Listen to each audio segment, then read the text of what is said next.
आप सभी को सादर जय जिनेंद्र और पर्युषण पर्व की आप सभी को हार्दिक शुभकामनाएं। बोलो बोलो पर्युषण पर्व की, दशलक्षण धर्म की, उत्तम संयम धर्म की, बोल चिंतामणि पार्श्वनाथ भगवान की। देखो हमारी बहनें आ गई है, मेरी फ्रेंड्स, मेरी आंटियां सब आ गई हैं और पीछे बैठे हुए हैं। क्या उनमें से कुछ लोग आगे आगे बैठ सकते हैं जिससे कि लगे कि हमारा जो पंडाल है थोड़ा बढ़ गया है?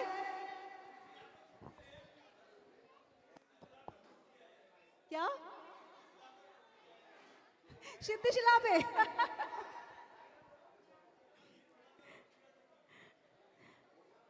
पीछे से जो भी मेरी भाभियां हैं, जो भी मेरी बहनें हैं, अगर वो आगे आगे बैठ जाएंगी तो ज़्यादा अच्छा लगेगा।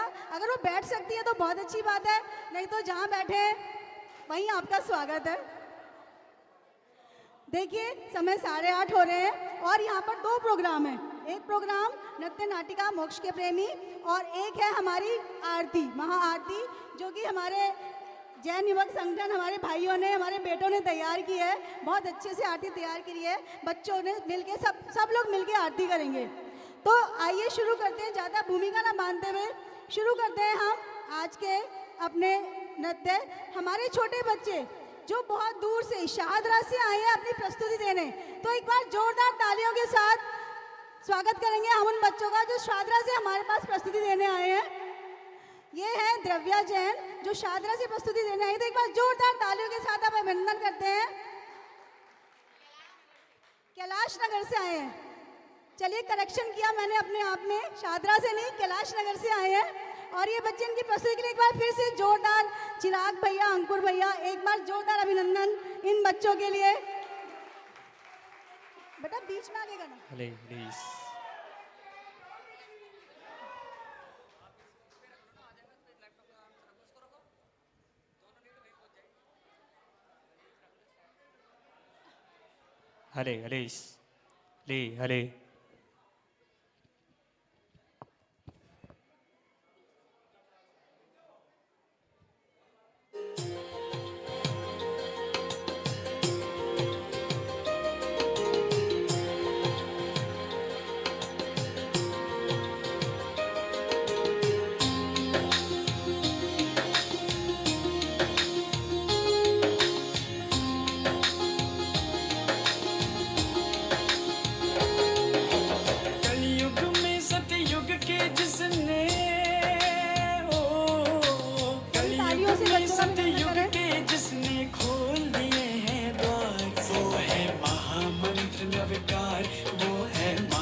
आचार्यों की करे वंदना, उपाध्याय को श्रवण करे।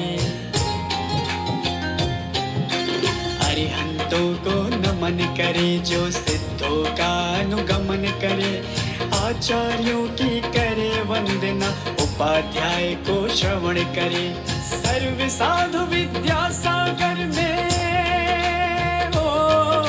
सर्व साधु विद्यासागर में हुए हैं एकाकार। वो है महामंत्र नवकार, वो है महामंत्र नवकार, वो है महामंत्र मंत्र नवगात, वो है महामंत्र नवगात।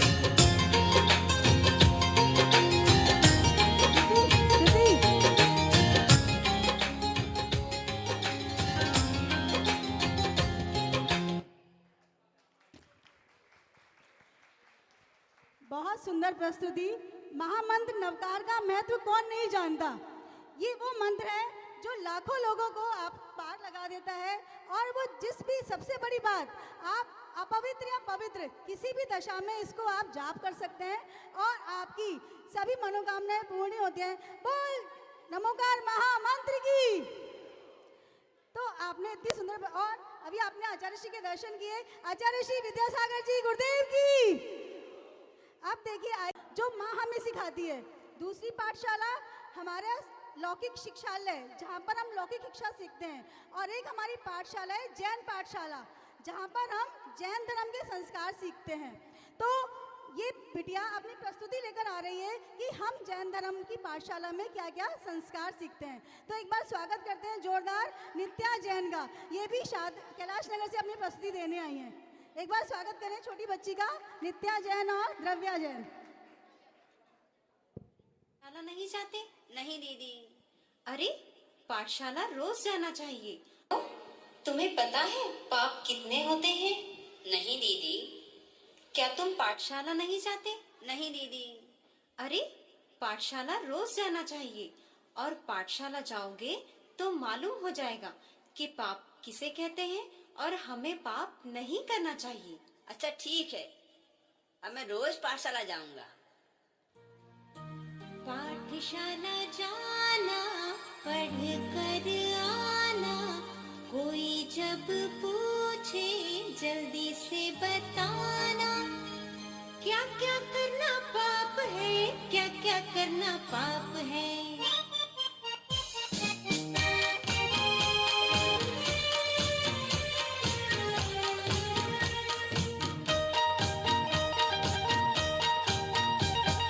पाठशाला जाना, पढ़ कर आना, कोई जब पूछे जल्दी से बताना।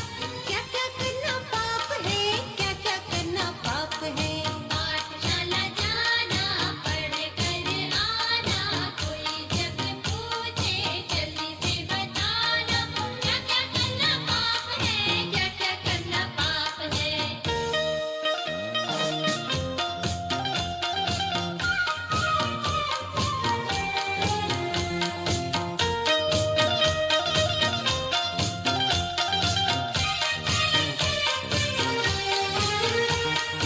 किसी जीव को मारना अथवा चिढ़ाना, गाली देना या दिलवाना, या सुन करके हंसना।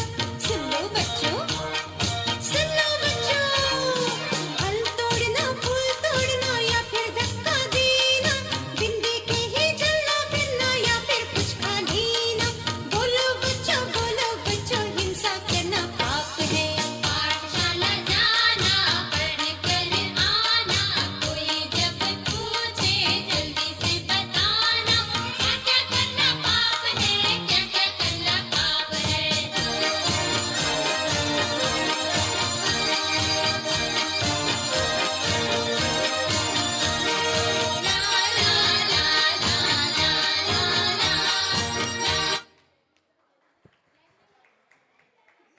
बहुत ही सुंदर।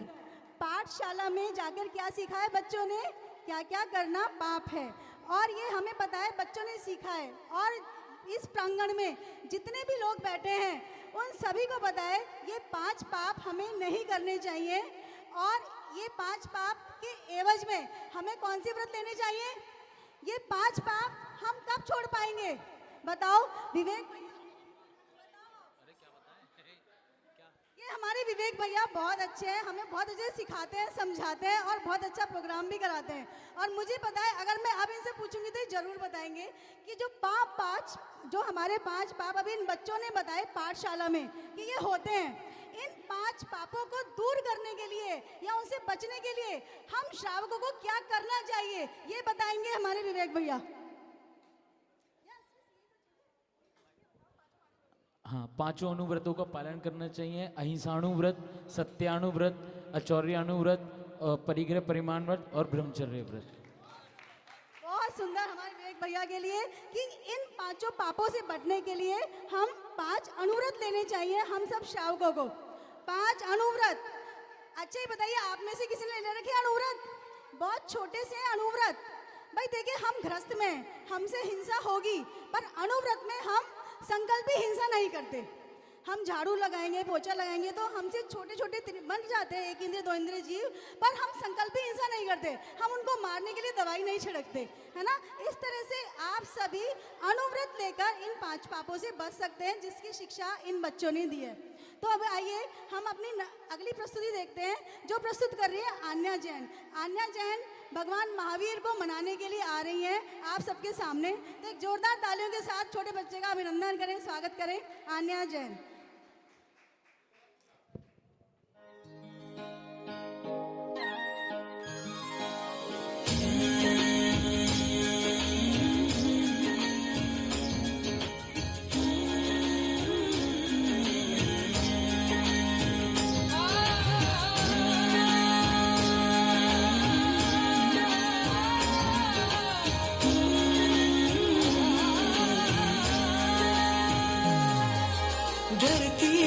रवि शशि से महिमा तेरी, चरणों में नमे तेरे त्रिभुवन।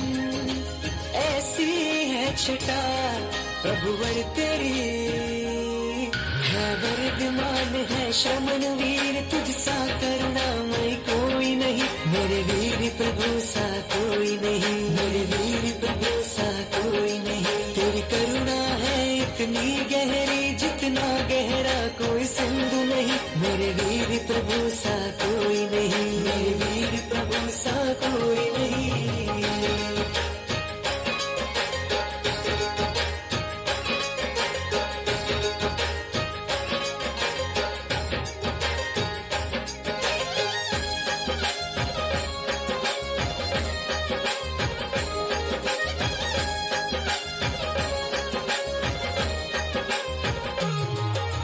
जैसे तरवर की है छाया, जैसे कल कल बहती नदियाँ, उतने ही मनोहारी लगे थे प्रभु। मैं न छोड़ू तेरा शरणा, थाम उंगली तेरी चलना, तेरे चरणे अर्पण। बहुत सुंदर छोटी बच्ची ने अपनी प्रस्तुति दी है। एक बार फिर से जोरदार तालियों के साथ उसका अभिनंदन करते हैं। देखिए, छोटे छोटे बच्चे हैं, जब ये स्टेज पर आते हैं तो इनके मन में दुख दुख हो रही होती है। आपको कुछ कुछ अपना अनुभव भी याद होगा, जब आप इस स्टेज पर गए होंगे परफॉर्म करने, चाहे वो स्कूल में ही गए हो।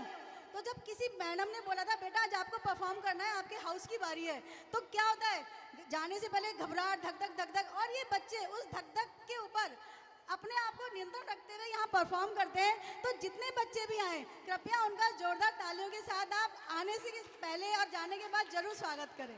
तो अब आ रही है हमारी अगली प्रस्तुति टीशा जैन। बहुत ही सुंदर प्रस्तुति लेकर आ रही है टीशा जैन।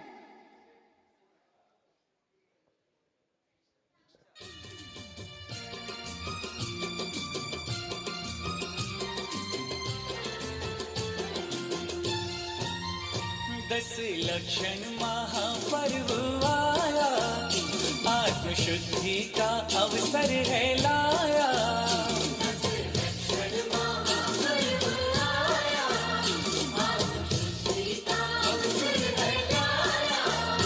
ओ सजने लगे घर द्वार सारे, जैनों के भक्त रंगे हैं रंग में पर्युषण के लाए। भक्ति का त्योहार 10 दिन भादों के,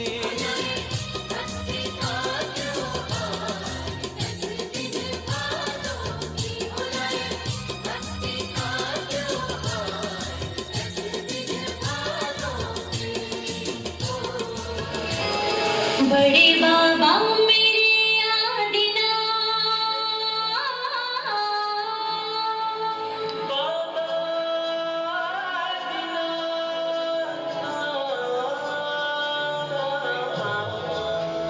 बड़े बाबा मेरे आदिना, मैं तेरी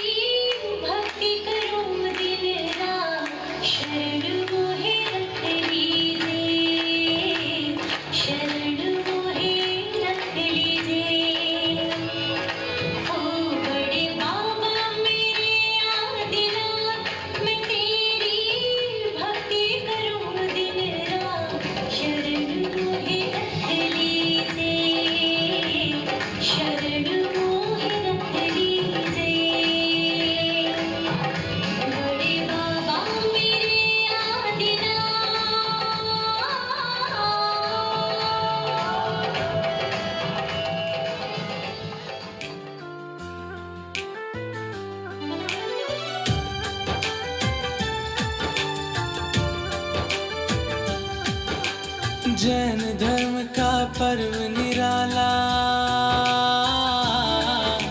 जैन धर्म का पर्व निराला हमें जगाने आया है। जैन धर्म का पर्व निराला हमें जगाने आया है। आत्म शुद्धि का महापर्व ये पर्युषण मन भाया है। जय जन शासनम, जय जन शासनम, जय जन शासनम, जय जन शासनम।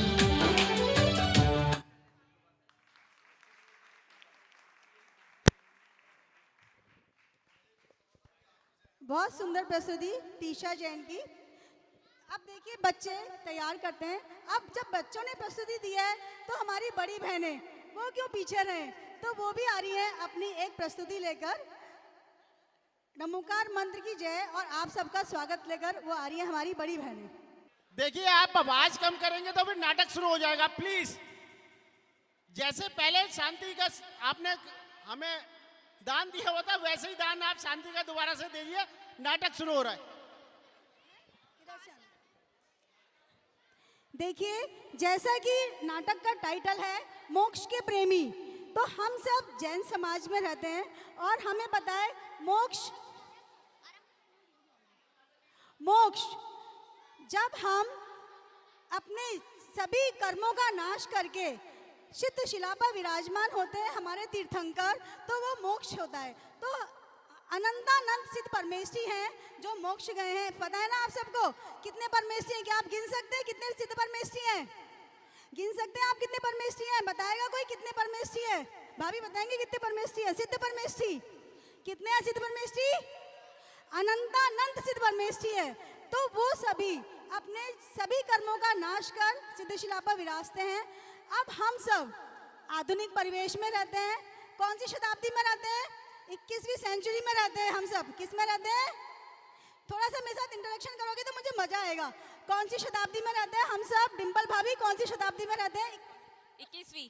कौन सी शताब्दी में रहते हैं?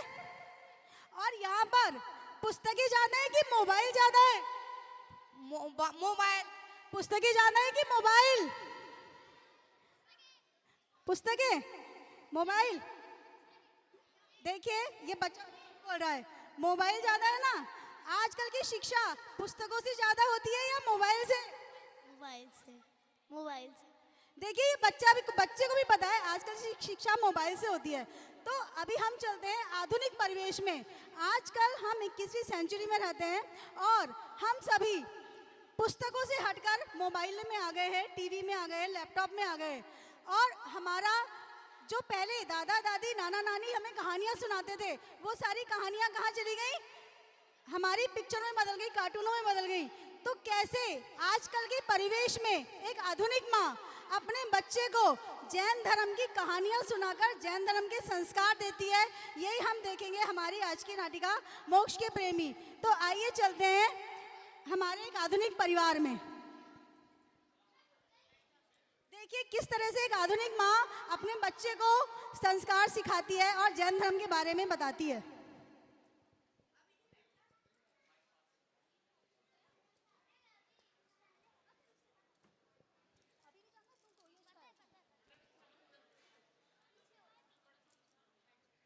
बेटा बीच में। ये देखिए आधुनिक बच्चा जो अपना स्कूल से आया है, शाम को बैग लेकर स्कूल से आया है। क्या इसकी गतिविधि है? आजकल ये गतिविधि हम सबके घरों में होती है। सब छोटे बच्चे यही करते हैं ना, स्कूल से आते हैं, बैग निकालते हैं, सब काम करते हैं।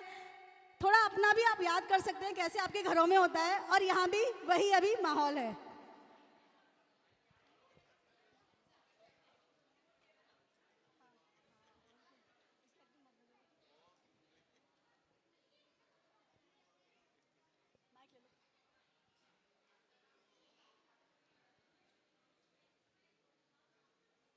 लल्ला, ओ मेरे लल्ला, कहाँ है तू?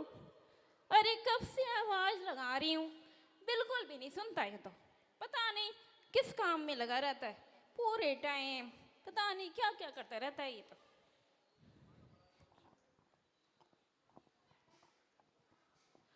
अरे ये मेरा ही लल्ला है। ओए, लाल तू पढ़ रहा है, तू आज पढ़ाई कर रहा है, अरे तू मेरा ही लाल है। अरे वाह, तू तो जरूर मेरा नाम रोशन करेगा, तेरे से ही उम्मीद है मुझे। नजर ना लगे मेरे बच्चे को। थू थू थू, खूब पढ़। चल मैं काम कर लेती हूँ, तू पढ़ ले। अनएक्सपेक्टेड कुछ भी होता है तो ऐसे ही रिएक्शन होता है ना हर माँ का। 10 लक्षण आ रहे हैं, मैं थोड़ी सामग्री साफ कर लूँ इतने। मेरा लाल तो पढ़ रहा है, देखा कितना समझदार है। ऐसी बातें बनाते हैं सब लोग बैठ के।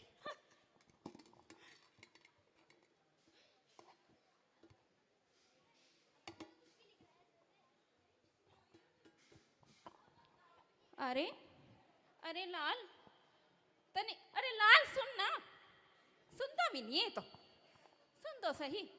क्या कर रहा, तनिक दिखा तो दे मुझे। है मेरा बच्चा, कितना प्यारा बच्चा।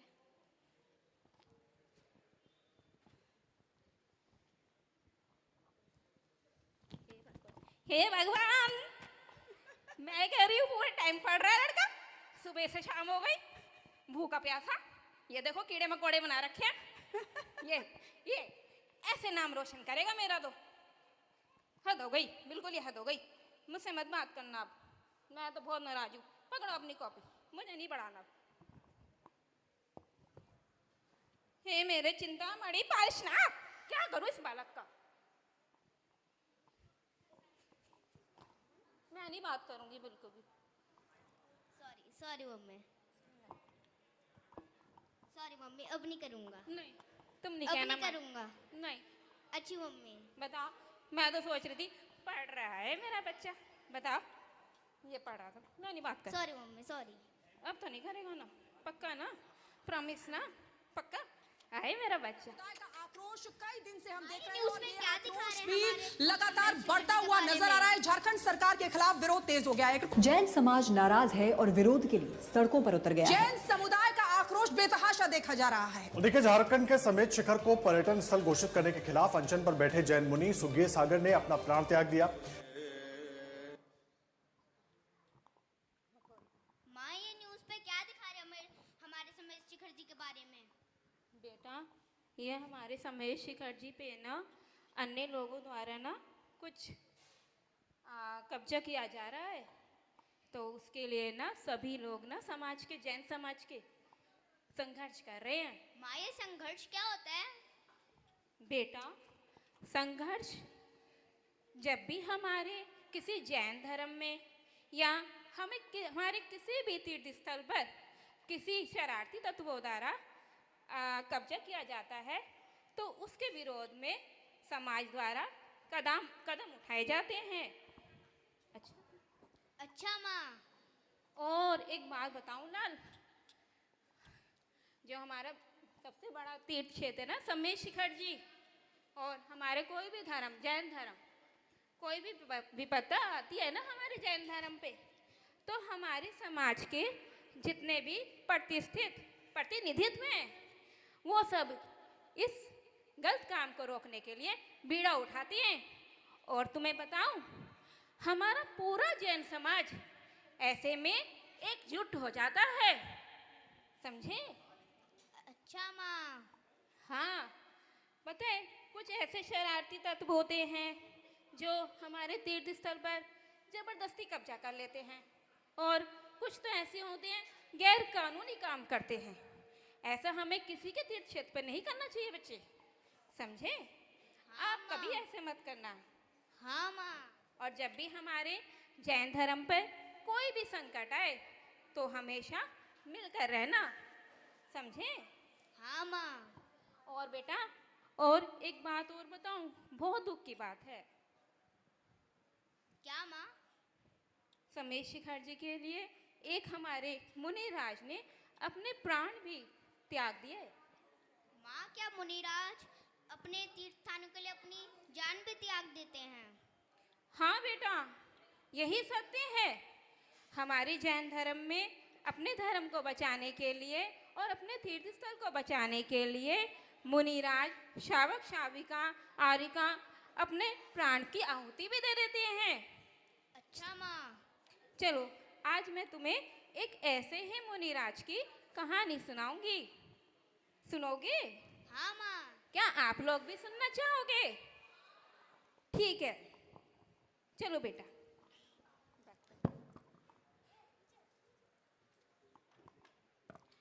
तो आइए देखते हैं ऐसे मुनिराजों की कहानी जिन्होंने जैन धर्म की रक्षा के लिए अपनी जान दे दी।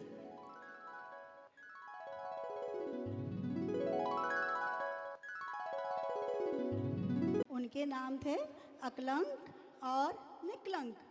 दोनों भाई इतना प्रेम करते थे आपस में जैसे कि दो शरीर और एक जान, और उनकी बुद्धि तो बहुत ही तीव्र थी। अकलंक तो एक पाठी थे, उन्हें एक बार पढ़ने और सुनने में ही सब याद हो जाता था, और निकलंक उनको 2 बार पढ़ने सुनने में सब याद हो जाता था। इस तरह उन्होंने जैन धर्म का बहुत अध्ययन किया। एक बार उन दोनों ने कुछ सोचा।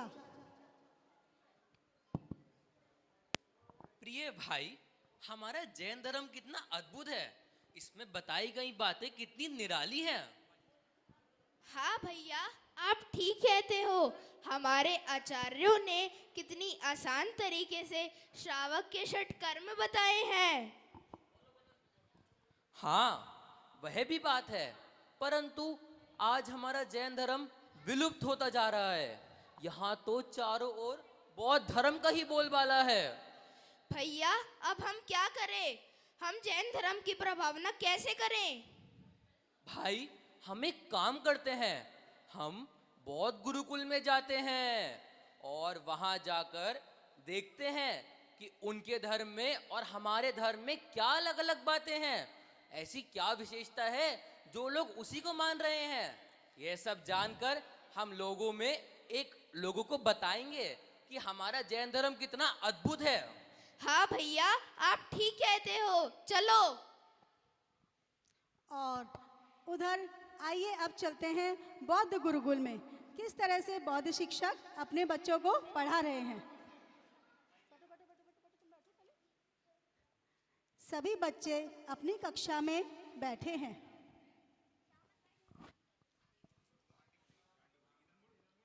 तभी बौद्ध गुरु का प्रवेश होता है। आइए गुरुजी, आइए आइए गुरुजी, आइए आइए गुरुजी, आइए विराजी गुरुजी। प्रणाम गुरुजी। बोलो सारे बच्चे बोलो प्रणाम। आशीर्वाद आशीर्वाद। अब सभी बच्चे प्रार्थना करेंगे।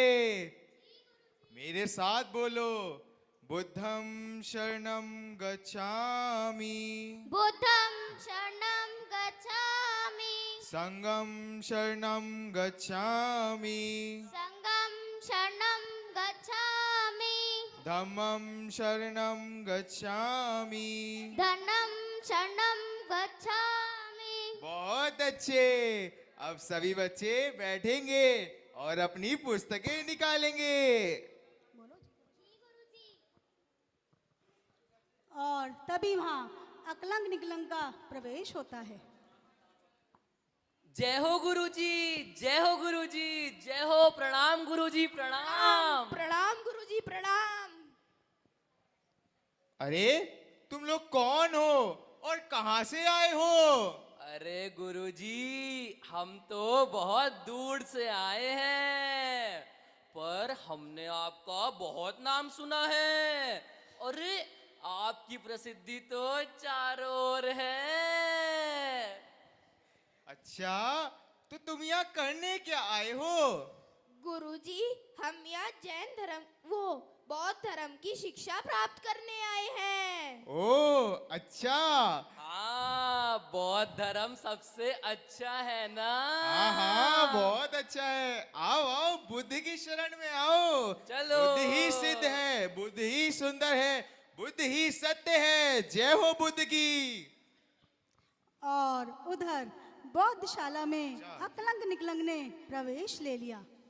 वो भी अन्य शिष्यों के साथ बौद्ध धर्म की शिक्षा प्राप्त करने लगे। धीरे धीरे उन्हें बौद्ध धर्म और जैन धर्म में अंतर भी समझ आने लगा। एक बार की बात है, गुरुजी अपने आश्रम में कोई श्लोक पढ़ा रहे थे जो कि जैन धर्म से संबंधित था और उसमें कुछ अशुद्धि थी जो गुरुवर को कुछ समझ नहीं आई और वो कुछ सोचने लगे।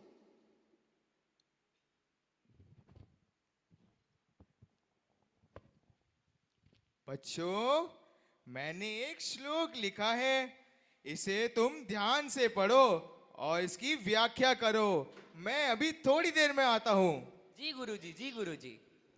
बच्चों को काम दे गुरुजी चले गए, पर वो श्लोक तो जैन धर्म का था और बाकी बच्चों को तो समझ नहीं आ रहा था, पर अकलंक निकलंक को उसकी अशुद्धि समझ आ गई और उन्होंने वहाँ जाकर वह अशुद्धि दूर कर दी। किसी भी बच्चे ने ये नहीं देखा कि ये किसने की है और वो आराम से आकर बैठ गए। तभी गुरुजी वापस कक्षा में आए। अरे ये क्या? ये श्लोक में तो एक अशुद्धि थी जो कि सिर्फ एक जैन बालक ही ठीक कर सकता है। जरूर यहाँ कोई जैन बालक है, मुझे अभी पता लगाना होगा। बच्चों, मैंने तुम्हें एक श्लोक दिया था, तुमने उसे ध्यान से पढ़ा कि नहीं? जी गुरुजी। ध्यान से समझा कि नहीं? हाँ गुरुजी। अच्छा, तो उसमें एक अशुद्धि थी जो कि तुम लोगों ने ठीक कर दी और अब मैं उसे इनाम दूंगा जिसने भी वो ठीक कर दी। बताओ मुझे जल्दी जल्दी कौन है वो? हमें नहीं पता गुरुजी। अरे तुम बताओगे नहीं तो मैं इनाम कैसे दूंगा? हमें नहीं पता गुरुजी, हमें नहीं पता। अच्छा, तो तुम ऐसे नहीं बताओगे तो सुनो, ये श्लोक जैन धर्म का है और ये सिर्फ एक जैन बालक ही ठीक कर सकता था। जरूर तुम में से यहाँ कोई एक जैन बालक है। मुझे सच सच बताओ, तुम्हें पता है ना मुझे झूठ बिल्कुल पसंद नहीं है। नहीं गुरुजी नहीं, हमने कुछ नहीं करा गुरुजी, हमें नहीं पता। अच्छा, तो तुम मुझे ऐसे नहीं बताओगे तो क्या तुम थे वो? तुम थे वो? नहीं नहीं नहीं नहीं तुम थे क्या? नहीं। अच्छा, तो तुम लोग ऐसे नहीं बताओगे। मैं अभी कुछ करता हूँ। सेवक इधर आओ। जी गुरुजी। और गुरुजी ने सेवक के कान में कहा और कुछ लाने को कहा।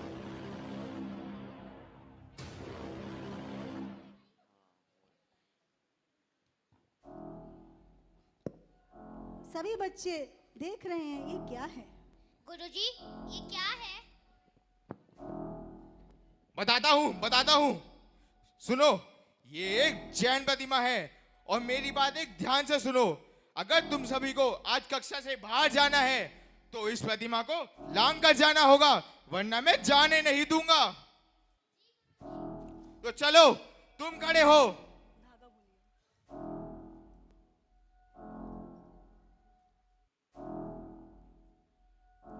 तुम दोनों क्या सोच रहे हो? तुम भी करो।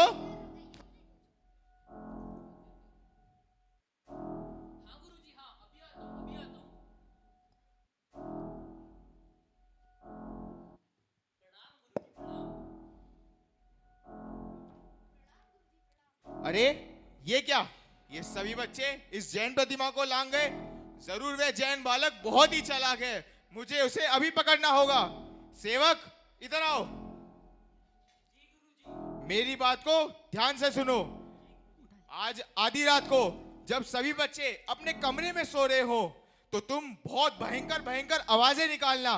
तुम्हें पता है जब कोई इंसान डर कर नींद से उठता है तो वह किसे याद करता है? अपने ईश को याद करता है।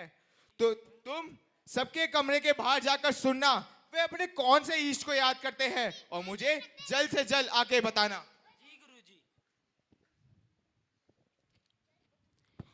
रात को सभी बच्चे अपनी अपनी कमरे में सो रहे हैं।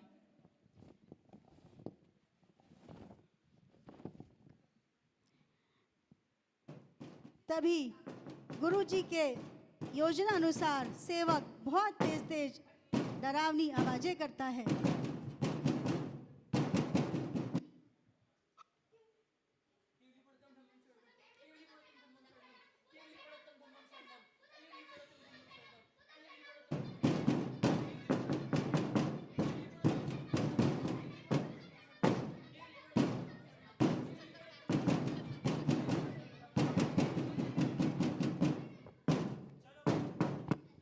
हुआ भैया जी, क्या हुआ? क्या हुआ भैया, क्या हुआ?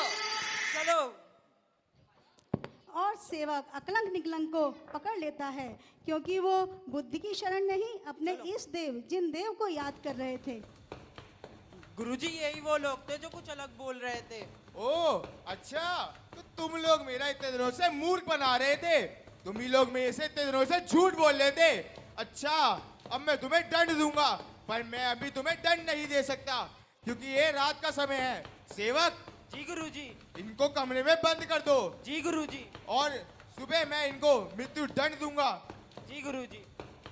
और सेवक दोनों को कमरे में बंद कर देता है और बाहर खुद पहरा देता रहता है।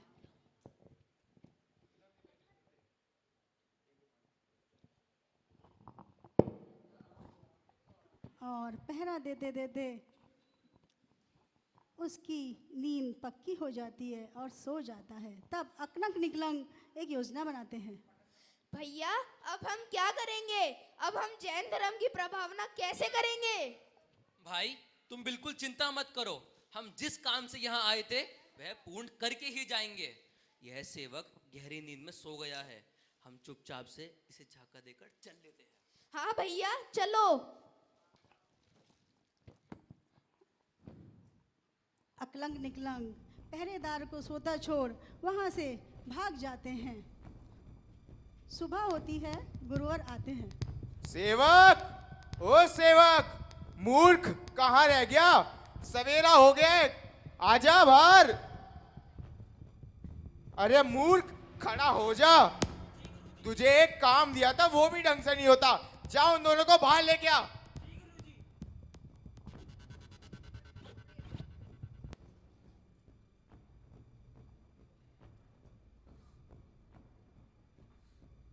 सेवक ढूंढ रहा है, बालक नदारद है। क्या क्या कह रहा है तू? धरती खा गई, आसमान निकल गया, कहाँ गए वो? मुझे नहीं पता, उनको लेके आ, जिंदा या मुर्दा। और सेवक उन्हें पकड़ने के लिए वहां से भागता है, कहाँ गए? अब ढूंढ रहा है। ढूंढना ही पड़ेगा, वरना मुझे गुरुजी बिल्कुल नहीं छोड़ेंगे। कहाँ गए? ना यहाँ है ना वहाँ है। गए तो गए कहाँ? गुरुजी बिल्कुल नहीं छोड़ेंगे अगर नहीं मिले मुझे। पूरे गांव में ढूंढ रहा है पर वो नहीं मिल रहे। उधर कहाँ गए? अब तो गुरुजी अकलंक निकलंक भी भागते भागते थक गए। तभी उन्हें दूर से सेवक दिखाई देता है और वो आपस में बात करते हैं। भैया ये देखो वही सेवक जो गुरुजी के गुरुकुल में था। अरे हाँ, तुम तो ठीक कह रहे हो, ये तो वही है। अब हम क्या करेंगे? भाई भाई तुम ऐसा करो, तुम यहाँ से भाग जाओ और मैं इसको मूर्ख बना देता हूँ। नहीं भैया, आप मुझसे बड़े हो, आप मुझसे ज्यादा निपुण हो, आप मुझसे ज्यादा ज्ञानी हो। अगर आप जिंदा रहे तो आप जैन धर्म की प्रभावना अच्छे से कर पाओगे। नहीं भैया, भाई नहीं, मैं जा रहा रुको हूँ। भाई रुको, रुको भाई रुको। और निकलंक अपने बड़े भाई को छोड़ वहां से भाग लेते हैं। अकलंक भी तालाब में छुप अपनी जान बचाते हैं। उधर निकलंक भाग रहे हैं, तभी सैनिक की नजर उस पर पड़ती है और उसके पीछे पीछे दौड़ जाता है। रास्ते में निकलंक को एक धोबी मिलता है। अरे भाई क्या बताऊं, मेरे पीछे एक सैनिक पड़ा है और वो मुझे मार देगा। और जो भी रास्ते में आ रहा है ना, वो सबको मार रहा है।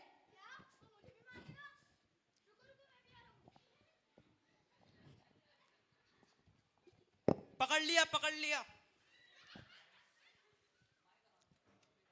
और सेवक ने दोनों को ही अकलंक निकलंक समझ के मार दिया और अपने गुरु की आज्ञा का पालन किया। इस तरह से निकलंक ने जैन धर्म की प्रभावना के लिए हंसते हंसते खुशी खुशी अपनी जान दे दी। करो।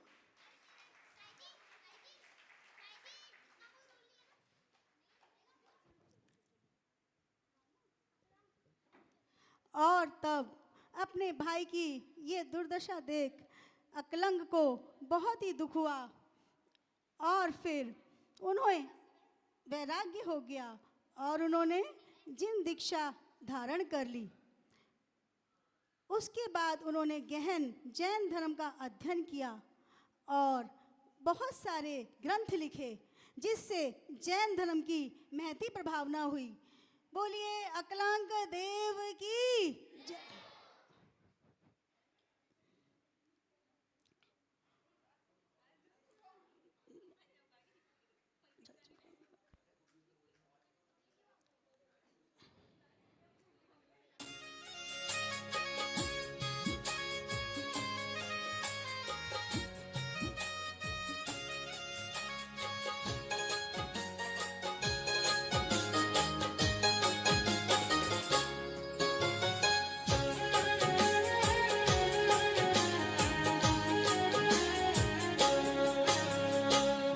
ऐसे निकलंक स्वामी अध्ययन करने की ठानी। ऐसे निकलंक स्वामी अध्ययन करने की ठानी। जिन शासन नाही छोड़ा, जिन शासन नाही छोड़ा, मस्तक तक कटते देखे। जिन शासन नाही छोड़ा, मस्तक तक कटते देखे। मोक्ष के प्रेमी हमने कर्मों से लड़ते देखे। मोक्ष के प्रेमी हमने कर्मों से लड़ते देखे।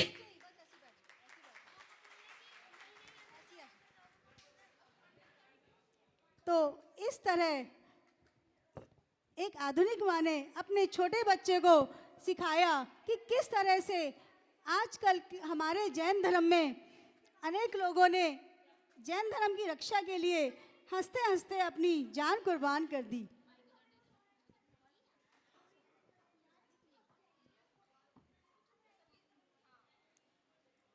आइए चलते हैं फिर से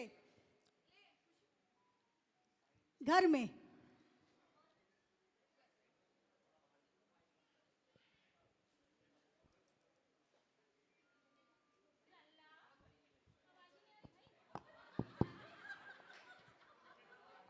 ऐसे कैसे चलेगा? तुम हमारे माइक ही बंद कर दोगे? हाँ। ठीक है, मैं चिल्लाती हूँ लल्ला लल्ला, क्या करूं? मेरा लल्ला है इतना होशियार? अरे मेरा लल्ला सच में बहुत प्यारा है। पढ़ रहा होगा वो बेचारा कहीं कोने में बैठ के। पता है, कल मैंने उसकी क्लास लगाई थी और मैंने उसे समझाया था कि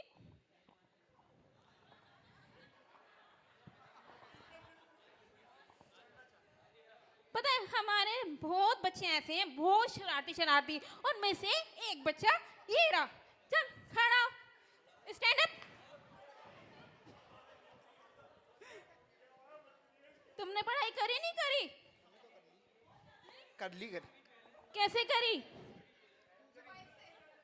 लो, हे मेरे भगवान, ये दूसरी फेल। चलो,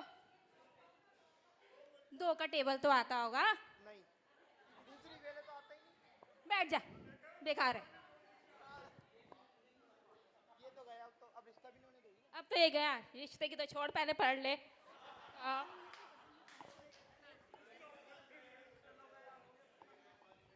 लल्ला पढ़ रहा होगा बेचारा, थक गया होगा, सुबह से पढ़ रहा है ना, है ना? आपने देखा है क्या मेरे लल्ले को?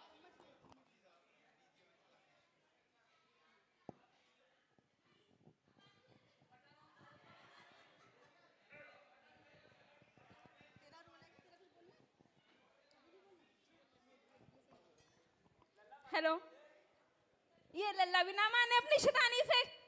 माइक बंद कर दे। तुम लोगों को पसंद नहीं आ रहा क्या? ठीक है, अरे मेरे लिए क्लैप ना करो, मेरे लल्ला के लिए करो, पढ़ रहा होगा बेचारा कहीं। लल्ला, ओ मेरे लल्ला, अरे वाह, बहुत पढ़ता है मेरा बच्चा, पूरे टाइम पढ़ता रहता है, ना खाने की सूद ना खेलने की सूद, मोबाइल पे तो हाथ भी नहीं लगाता। हाँ, आपको क्या पता, ये रखते होंगे मोबाइल में। हाँ, कुछ भी नहीं रखा मोबाइल में तो, है ना?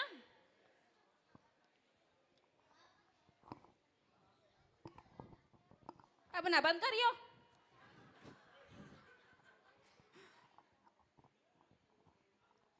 लल्ला, ओ मेरे राजकुमार, कहाँ हैं?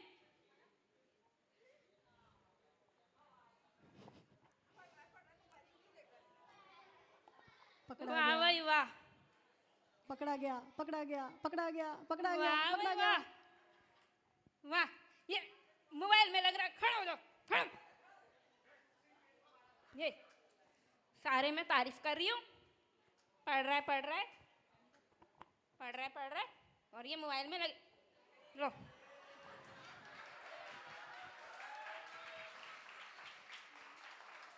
कुछ नहीं होगा ऐसे मोबाइल। बेटा, ऐसे मोबाइल में पढ़ोगे तो कैसे आगे जीवन सफल करोगे? वो देखो, दूसरी फेल बैठा हुआ है, लड़की भी ना मिल रही है तो।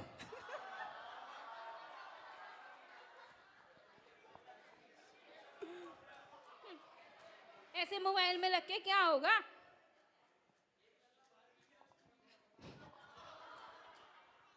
दूसरा लल्ला तो बिल्कुल ही नालायक है।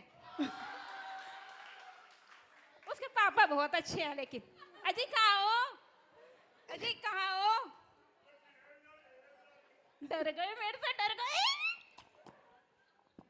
अरे हाँ, तेरी तो क्लास लगा रही थी। ये क्या हो रहा है? हर टाइम मोबाइल में। ये देखो बेटा, मोबाइल में लगने से क्या होगा? कुछ पढ़ो लिखो, कुछ बाहर जाके आउट क्या कहते हैं, आउट गोइंग गेम और आउटडोर गेम।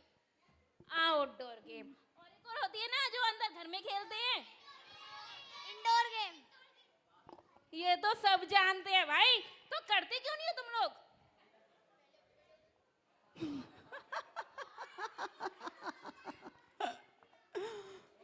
अपने बेटे को तो मैं सुधार दूंगी सब मार पीट के।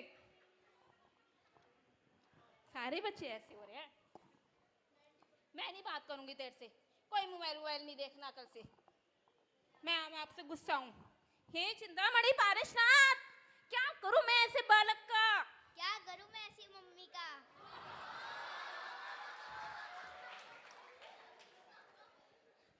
अच्छा, तेरी ये मजाल?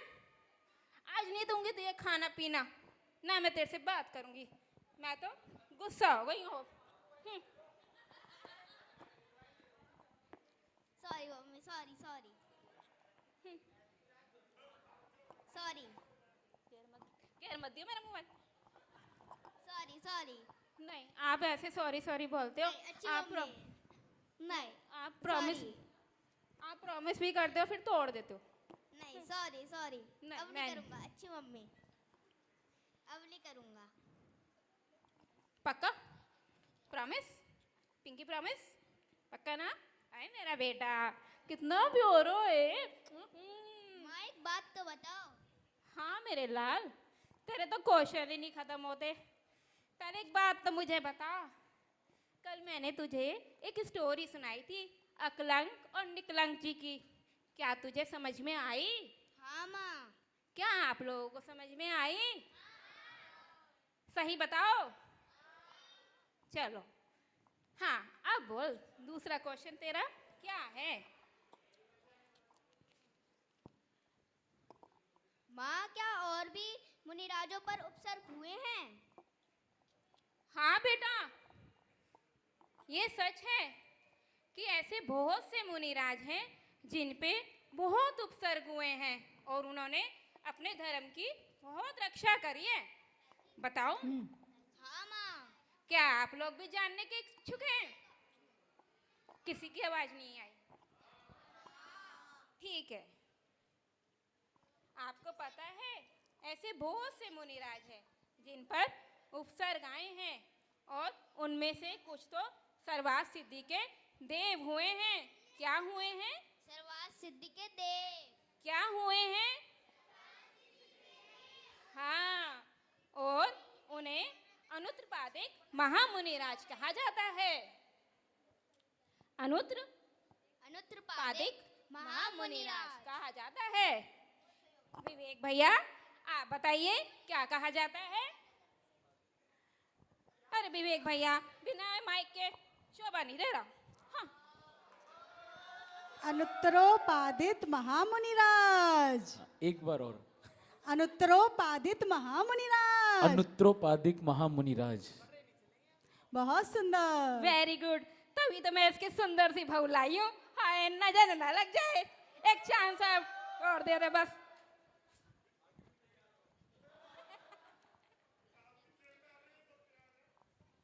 बेटा क्या आपको पता है हर तीर्थंकर के काल में ऐसे 10 महामुनिराज हुए हैं? कितने हुए हैं? 10 मुनिराज। आप लोग बताएंगे? 10। ईशा बेटा आवाज नहीं आ रही। 10 महा। देखा कैसी होशियार बहू लाए हैं हम। जो उपसर्ग सहन कर करके स्वार सिद्धि में देव होते हैं। बेटा समझे?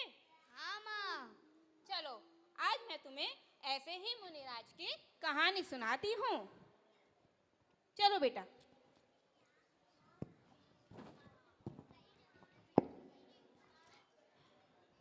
उज्जैन नगर में सुरेंद्र दत्त नामक सेठ अपनी पत्नी यशोधभद्रा के साथ सुखपूर्वक रहते थे। घर में सब तरह की सुख शांति और समृद्धि थी। सेठ जी दिन भर व्यापार करते, शाम को घर आते, सेठानी उनकी सेवा करती। इसी तरह से सुखपूर्वक दोनों रह रहे थे। सेठानी, अरे ओ सेठानी, कहाँ हो? अरे जरा पानी तो लाओ, इतनी दूर से थक कर आया हूँ मैं। आ रही हूँ। क्या है सारा टाइम चिल्लाते रहते हो सेठानी सेठानी सेठानी? कुछ और काम नहीं है क्या आपको? लो पानी। अरे पानी ही तो मांग रहा था। लो पी लो।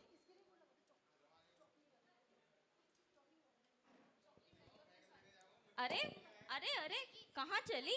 तनिक बैठो तो मेरे पास। इतनी दूर से थक कर आया हूँ, मेरा हालचाल भी नहीं पूछा, कुछ बात ही नहीं करती तुम तो मेरे से। क्या हो गया है तुम्हें? सेठ जी मुझे घर में और भी बहुत काम है, ये नहीं कि आपसे बैठ के बातें ही बनाती रहूं। मुझे बहुत काम है, मैं जा रही हूँ काम करने। ना जाने सेठानी को क्या हो गया है। पहले जब मैं आता था तो इतने प्रेम से मेरे पास बैठती थी, मेरा हालचाल पूछती थी, खूब बातें करती थी। अब तो पता नहीं गुमसुम रहने लगी है। ना जाने कौन सी चिंता खाए जा रही है। पूछता हूँ तो कुछ बताती ही नहीं। समझ नहीं आता क्या करूं। ऐसा करता हूँ, सेठानी को मंदिर के दर्शन के लिए ले चलता हूँ। हाँ, हो सकता है वहां जाकर उसका चित्त शांत हो जाए। सेठानी, ओ सेठानी, जरा इधर तो आओ। फरमाइए। अरे सेठानी, मैं तो कह रहा था कि चलो जिन दर्शन के लिए मंदिर चलते हैं, साथ में गए हुए हमें कितना समय हो गया है। चलो तैयार हो जाओ जल्दी से। हाँ, ये आपने ठीक कहा, मंदिर चलते हैं।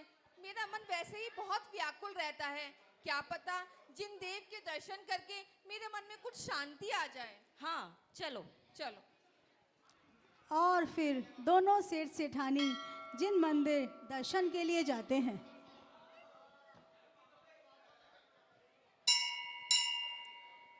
तुमसे लागी लगन, ले लो अपनी शरण, पारस प्यारा, मेटो मेटो जी संकट हमारा। बोलो पार्शनाथ भगवान की जय। अरे सेठानी, वो देखो वहां तो मुनिराज विराजमान है। आओ दर्शन करते हैं उनके। हाँ हाँ चलिए चलिए।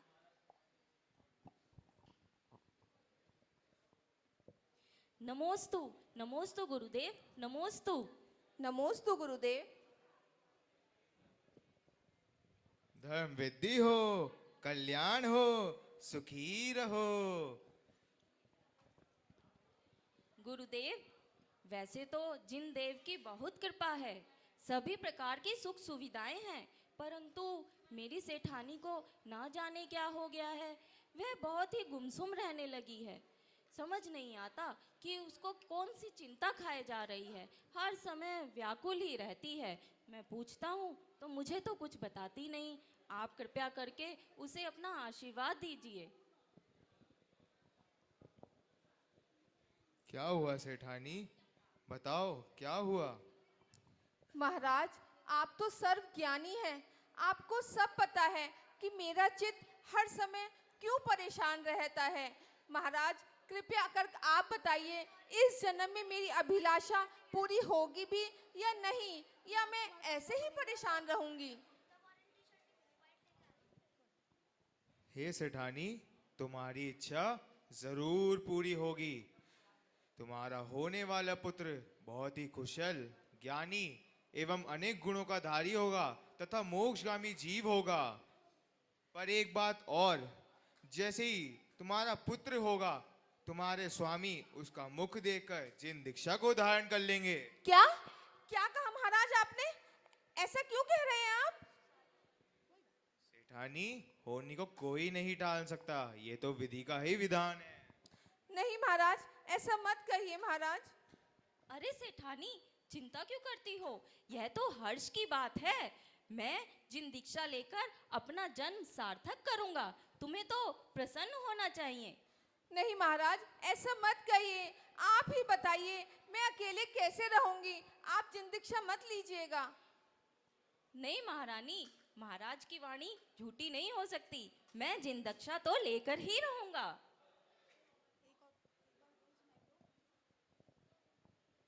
सेठानी, तो एक बात और ध्यान से सुनो।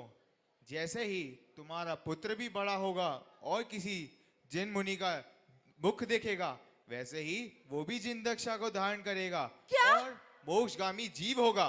नहीं महाराज, ऐसा तो बिल्कुल मत कहिए। बताइए, मैं अकेले कैसे रहूंगी? इतने बड़े संसार में मैं अकेले कैसे रहूंगी? नहीं सेठानी, तुम व्यर्थ में चिंता करती हो। यह तो हमारे सौभाग्य की बात है कि मैं और मेरा पुत्र दोनों ही जिन दीक्षा लेकर मोक्षगामी जीव बनेंगे। यह तो बहुत हर्ष की बात है। तुम्हें तो गर्वित होना चाहिए। महाराज, मैं तो समझ ही नहीं पा रही कि ये हर्ष की बात है या दुखी होने की बात। मैं क्या करूं तो क्या करूं? हर्ष की बात है महारानी, हर्ष की बात है। अभी से व्यर्थ की चिंता ना करो, चलो। और फिर इस प्रकार दोनों मुनिवर को नमोस्तु कर अपने घर चले जाते हैं। और कुछ ही समय बाद सेठानी सेठ को खुशखबरी सुनाती है कि वो गर्भवती हैं। सेठ जी फूले नहीं समाते और खूब सेठानी की सेवा करते हैं। सेठानी सुनो, अब तुम्हें अपना बहुत ध्यान रखना पड़ेगा। खूब खाओ पियो, आराम करो। जरूरत से ज्यादा काम करने की आवश्यकता नहीं है। नौकर चाकर हैं, उनसे कराओ। और हाँ, रोज स्वाध्याय करना और धर्म लाभ लेना, ताकि हमारा आने वाला पुत्र ऐसे ही संस्कार लेकर पैदा हो। महाराज, आप बिल्कुल चिंता मत कीजिए। मैं अपना ध्यान अच्छे से रख रही हूँ, अच्छे से खा रही हूँ, पी रही हूँ और धर्म ध्यान भी कर रही हूँ।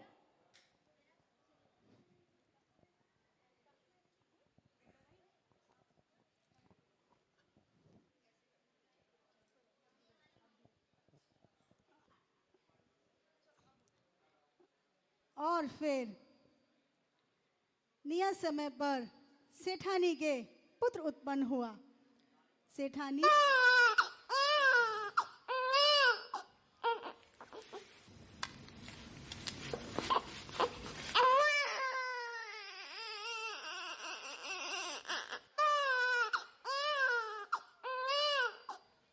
और तब सेठ जी भी पुत्र उत्पन्न की खबर सुन अपने पुत्र को देखने खुशी खुशी उसके पास आए।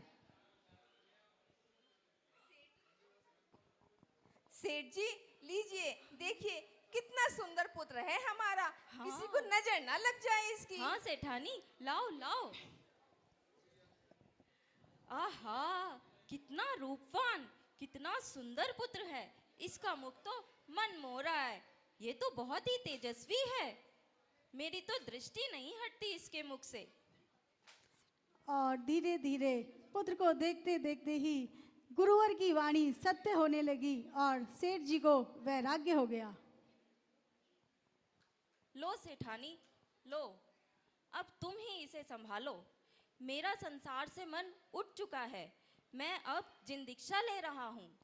नहीं महाराज, मत जाइए। महाराज ऐसा मत कहिए। बताइए, इस छोटे से प्यारे से बच्चे को मैं अकेले कैसे पालूंगी? इतनी बड़ी दुनिया पड़ी है, कोई मुझे कुछ कहेगा, कोई कुछ कहेगा। आप मत जाइए महाराज, अभी तो पूरा जीवन पड़ा है। आप बाद में दीक्षा ले लीजिएगा। कुमार को थोड़ा बड़ा तो हो जाने दीजिए।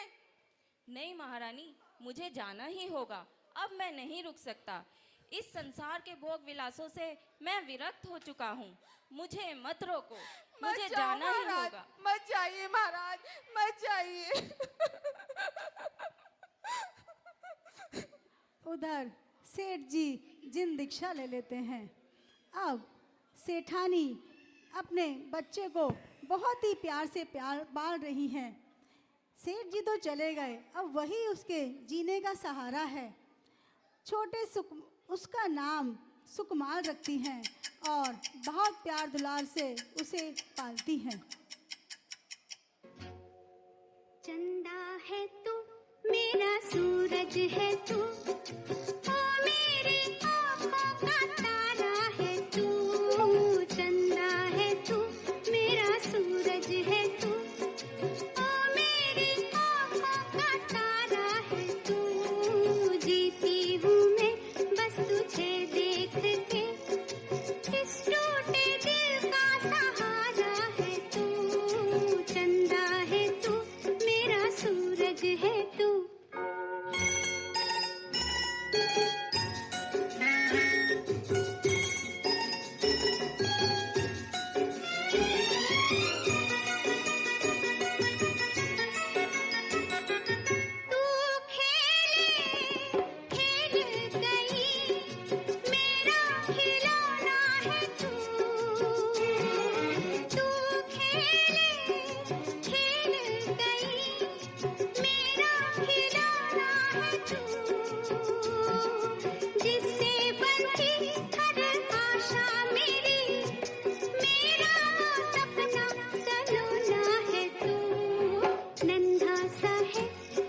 सुंदर है तू, छोटा सा है कितना प्यारा है तू।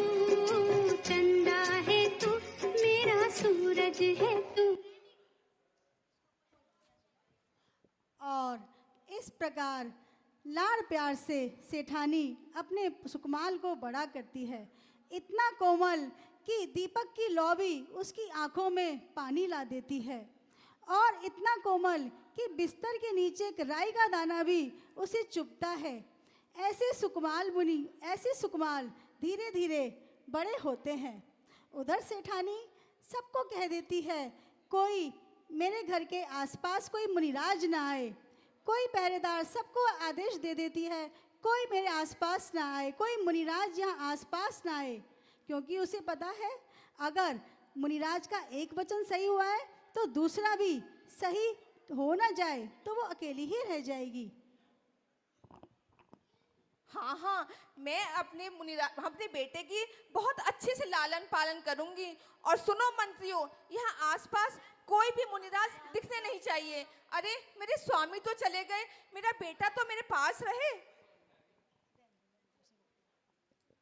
और धीरे धीरे सुकुमार बड़े होते हैं। रानी उन्हें सारे ऐशो आराम देती है, उन्हें घर से बाहर बिल्कुल नहीं जाने देती। घर के अंदर ही सब कुछ, घर के अंदर ही उन्हें मिलता है सब कुछ। कभी बाहर से जाने की जरूरत महसूस नहीं हुई।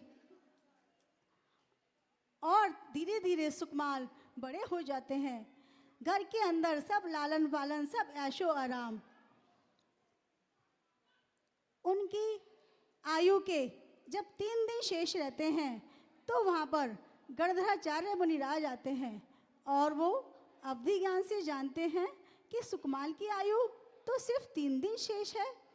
अब इसे जिन दीक्षा ग्रहण करनी चाहिए, इसलिए वो सेठानी के महल में उपवन में जाकर बैठ जाते हैं और जोर जोर से नमोकार मंत्र बोलने लगते हैं।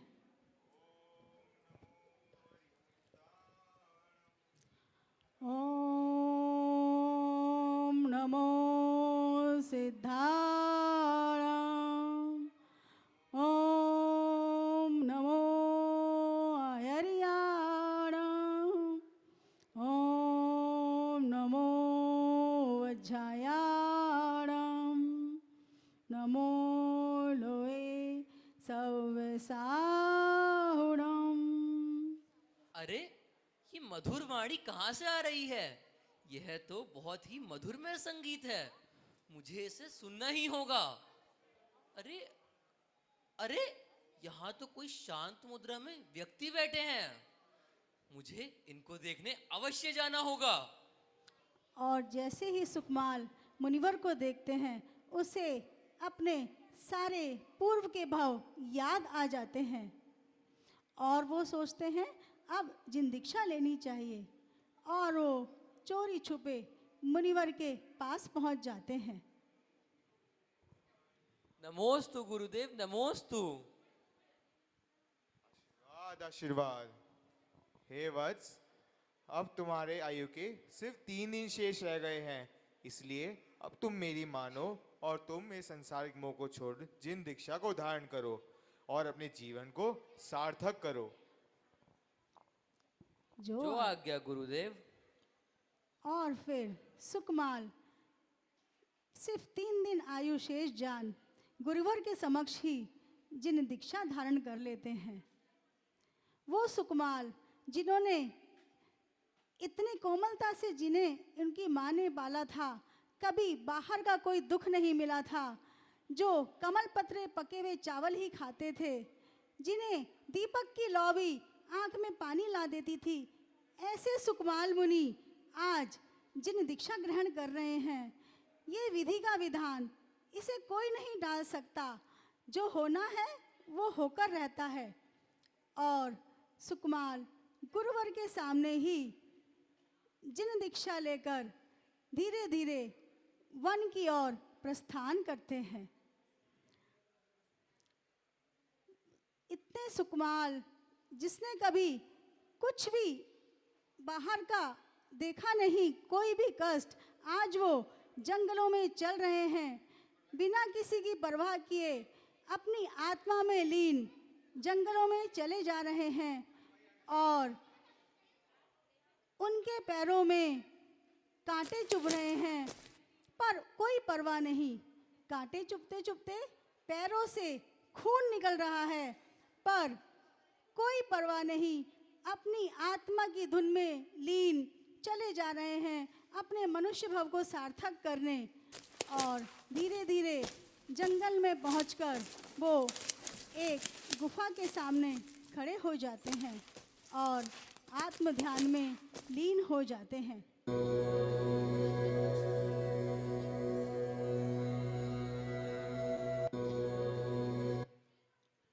और तभी एक सियारनी उनके पैरों के निशान को देखते देखते, उस रक्त को चाटते चाटते उन तक पहुंचती है।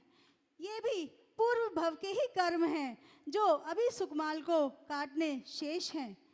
जैसे ही वह सियारनी सुकमाल के पास पहुंचती है, उसे अपने पूर्व भव याद आ जाता है कि किस तरह से इस सुकमाल ने मुझे लात मारी थी। आज मैं अपना बदला लेकर रहूंगी, आज मैं इसे नहीं छोड़ूंगी। और यही सोचते सोचते वो सियारनी अपने बच्चों के साथ 3 दिन तक लगातार सुकमाल का भक्षण करती है। लगातार 3 दिन तक सुकमाल का भक्षण करती है। धन्य है ऐसे मुनिराज जो अपने शरीर की बिल्कुल परवाह नहीं करते और आत्म ध्यान में लीन हैं। और इतने लीन हैं कि वो उस सियारनी पर भी समता भाव रखते हैं। उन्हें पता है कि ये तो शरीर नश्वर है, आत्मा तो अजर है, अमर है। आत्मा का कोई कुछ नहीं बिगाड़ सकता। और यही सब सोचते सोचते 3 दिन बाद वे अपने इस नश्वर शरीर को छोड़ स्वर्ग में महेंद्र देव होते हैं। धन्य है ऐसे सुकमाल मुनि जिन्होंने इतने कष्ट सहे और अपने इस मनुष्य जन्म को सार्थक किया।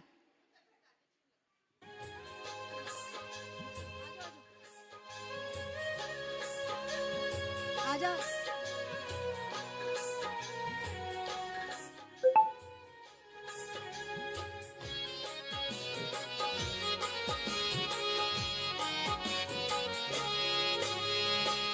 सरसों का भी एक दाना जिनके तन में चुभता था। सरसों का भी एक दाना जिनके तन में चुभता था। काया की सुध छोड़ी, काया की सुध छोड़ी, गीदड़ तन खाते देखे। काया की सुध छोड़ी, गीदड़ तन खाते देखे। मोक्ष के प्रेमी हमने कदमों से लड़ते देखे। मोक्ष के प्रेमी हमने कदमों से लड़ते देखे।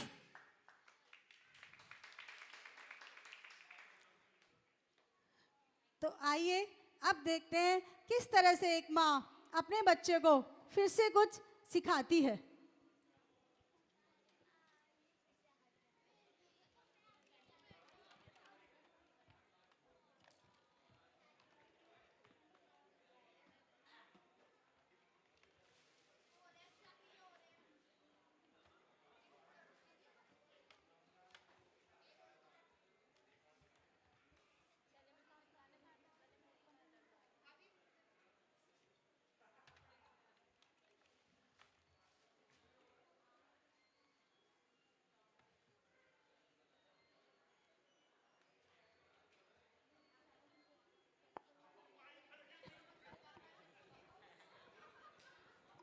माइक वाला ही डर जाता है मेरे से, क्या करूं?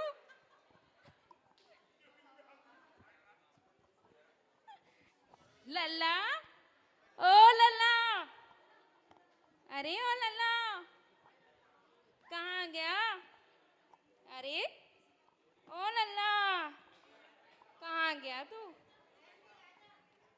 अरे अपने अम्मा बाबा के पैर दबा रहा होगा, रोज सेवा करता है वो अपने मम्मा बाबा की, पता भी है। और बहन, पता है 10 लक्षण धर्म चल रहे हैं। और पता है आज तो मैंने ना खूब धूप खेली, खूब आनंद आया। और बताऊं, एक आंटी तो इतनी सुंदर साड़ी पहन कर आई ना, आनंद आ गया। और एक, हाँ हाँ बहन सही कह रही है, सही समझी। हाँ बहन, एक बहन तो इतना सुंदर नेकलेस पहन कर आई, सही में। अजी सुनो सुनो सुनो, अजी सुनो, अरे वो भाभी नहीं थी, वो जो सुंदर सा नेकलेस। मैंने किसी भाभी को नहीं। बेचारे पूजा में लगे रहते हैं ना, ये तो ऊपर भी नहीं देखते, बस पूजा कर जाते हैं, स्वाहा स्वाहा स्वाहा स्वाहा। हाँ,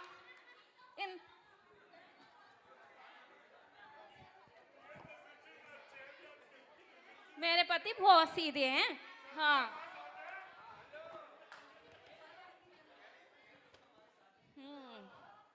हाँ, तो मैं क्या कह रही थी, बहन बहन की बात ही मानती सुनती है, इन लोगों को कुछ नहीं पता।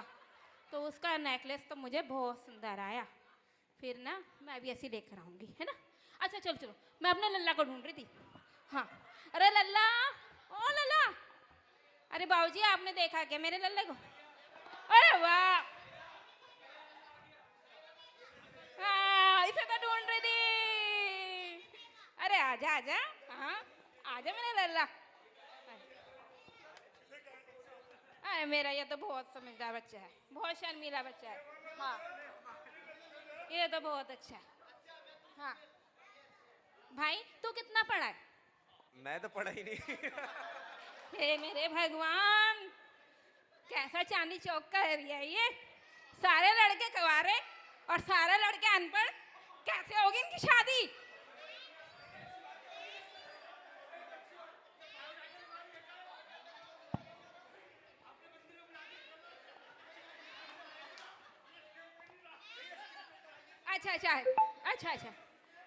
अच्छा।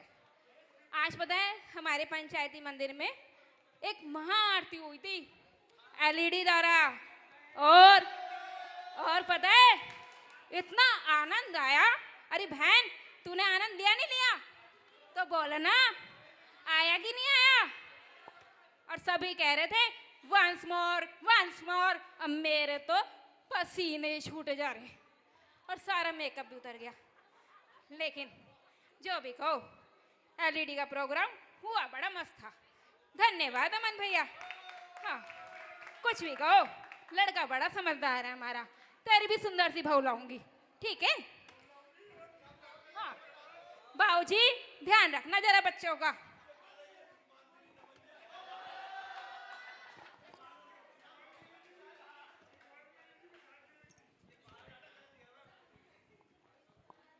अरे लल्ला, ओ लल्ला, बेटा वहां पे प्लेट रखी है, दे दियो।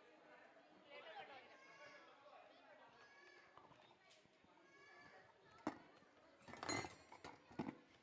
अरे लल्ला, ओ लल्ला, सुन। अरे तू तो खेल रहा है, मैं समझी तू अपने बाबा अम्मा के पैर दबा रहा है? तू खेल में लग गया। चल कोई बात नहीं, थक जाता है ना, पूरा दिन बेचारा पढ़ता रहता है, सारे घर के काम ये करता है। अच्छा सुन, आज ना तेरी चाची ने ना बहुत स्वादिष्ट भोजन बनाया है। क्यों? तेरे चाचू है ना, अंकुर चाचू, आज उनका बर्थडे है।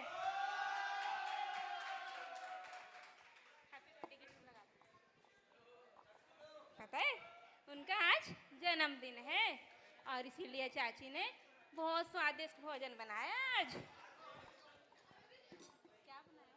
क्या बनाया माँ? हाँ, चाची ने बनाया, चाची ने। हाँ, चाची ने तो बोला है मैंने। बहन गुस्सा हो जाती है, ऐसी होती है दुरानियां।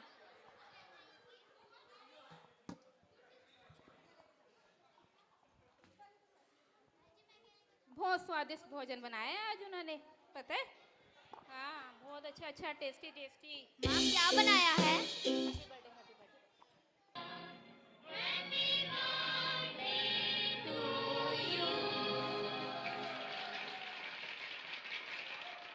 Happy birthday to you. और भी किसी का बर्थडे तो आप लोग खड़े हो जाओ, जिसका भी बर्थडे आज। हर दिन ये आए, बार बार दिल ये गाए, बार बार दिन ये आए, बार बार दिल ये गाए, तू जिए हजारों साल, ये मेरी है आरज़ू। Happy birthday to you, happy birthday to you, happy birthday to Sunit.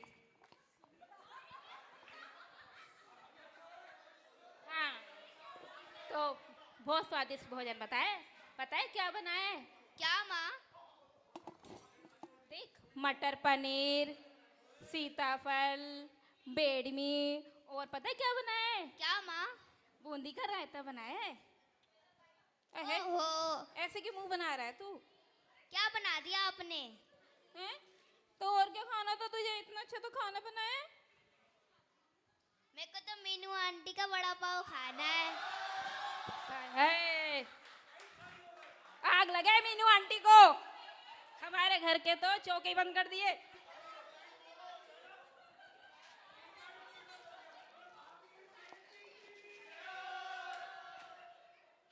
बेटा देख, ऐसे चाइनीज फूड नहीं खाते। और तुझे पता है ना, हमारे 10 लक्षण धर्म चल रहे हैं, और 10 लक्षण धर्म में हम बाहर का कुछ भी नहीं खाते, अपने घर का शुद्ध बना हुआ खाना खाते हैं। पता है ना तेरे को? हाँ माँ, थोड़ा सा मंगा दो।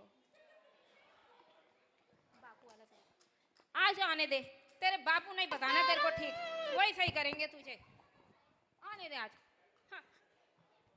और पे करम बच्चों पे सितम, रे बापू मेरे ये जुल्म न कर, ये जुल्म न कर।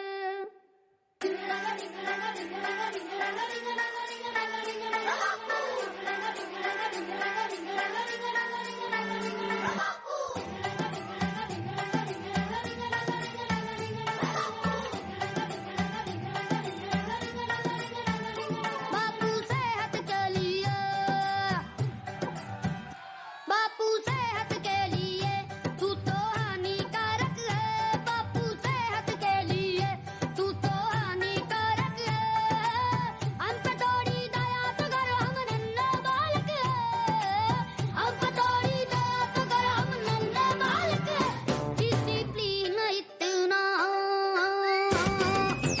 डिसिप्लिन इतना खुदकुशी के लायक है। बापू सेहत के लिए तू तो हानिकारक है। क्या क्या क्या क्या क्या हो रहा था ये? है? पापा के लिए ऐसे बोलते हैं? पापा लोग कोई ऐसे होते हैं क्या? इतना प्यार करते हैं पापा लोग? मुझसे ना बात करिए आज। हाँ हाँ।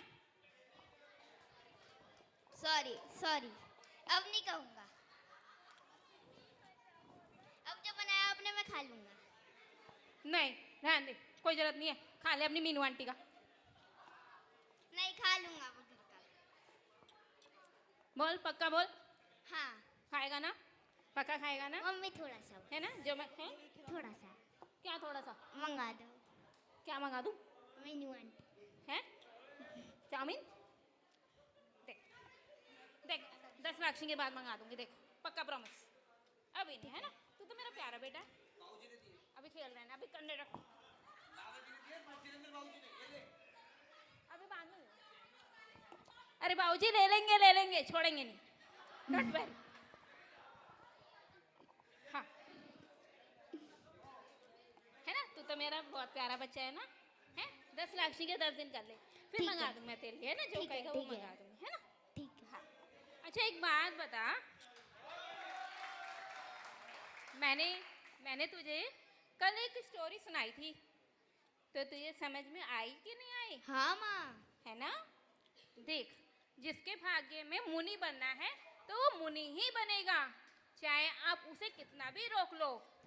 कोई माँ बाप कोई आर्यिका या मुनि बनने से नहीं रोक सकता, और ना हमें रोकना चाहिए। हमेशा उसे सत्मार्ग पे चलना चाहिए, समझे बेटा? हाँ माँ। Next question. एक मिनट रुक के बोल, क्वेश्चन में थक गई। माँ एक बात तो बताओ। हाँ बेटा बोल। क्या? कि जिन मुनि राजों पर उपसर्ग हुए हैं वही स्वर्ग जाते हैं। हाँ बेटा। और अब मजाक करते करते बच्चे को थोड़ा सीरियस हो गया और वो फिर से माँ से कुछ पूछ रहा है, और माँ जवाब दे रही है। क्या सभी मुनिराज जिन पर स्वर्ग हुआ है वो स्वर्ग जाते हैं? जो भी हमारे शरारती तत्व बैठे हुए हैं, प्लीज चुप हो जाइए। हाँ बेटा, कुछ ऐसे भी मुनिराज होते हैं जिन्हें उपसर्ग सहते हुए अंत मुहूर्त में ही केवल ज्ञान हो जाता है, और आपको पता है उन्हें केवल ज्ञान होते ही मोक्ष की प्राप्ति हो जाती है। क्या हो जाती है बेटा? मोक्ष की प्राप्ति। क्या होती है बेटा? मोक्ष की प्राप्ति। बहुत सुंदर, बहुत सुंदर, बहुत सुंदर। और उन्हें हम अंतःकृत केवली या उपसर्ग केवली कहते हैं। क्या कहते हैं? उपसर्ग केवली। बहुत बढ़िया, बहुत। मैं तो कहती हूँ मेरा बच्चा वैसे ही बहुत होनहार है। हाँ चलो अब मैं तुम्हें एक ऐसे ही उपसर्ग केवली मुनिराज की कथा सुनाती हूँ। चलो। ठीक है माँ। और फिर माँ उन्हें एक कहानी सुनाती है। नेमिनाथ भगवान के काल में पांडवों और कौरवों के बीच 18 दिन तक युद्ध चला, जिसे महाभारत के नाम से जाना जाता है। इस युद्ध में कौरव वंश का संपूर्ण विनाश हो गया और पांडवों की जीत हुई। अपने संपूर्ण वंश के विनाश पर कौरवों की माँ गांधारी बहुत ही दुखी हुई और उन्होंने कृष्ण को शाप दे दिया कि जिस तरह मेरा वंश नाश हुआ है तुम्हारा भी होगा। युद्ध जीतने के बाद पांडवों ने अपनी नगरी इंद्रप्रस्थ बसाई और खुशी खुशी वहाँ पर राज्य करने लगे। उधर गांधारी के शाप के पश्चात श्री कृष्ण की द्वारिका नगरी दीपायन मुनि के द्वारा भस्म हो गई। यह समाचार पांडवों को भी मिला।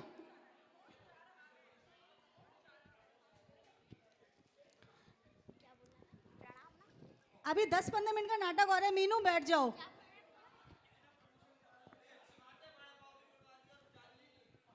बोल बेटा।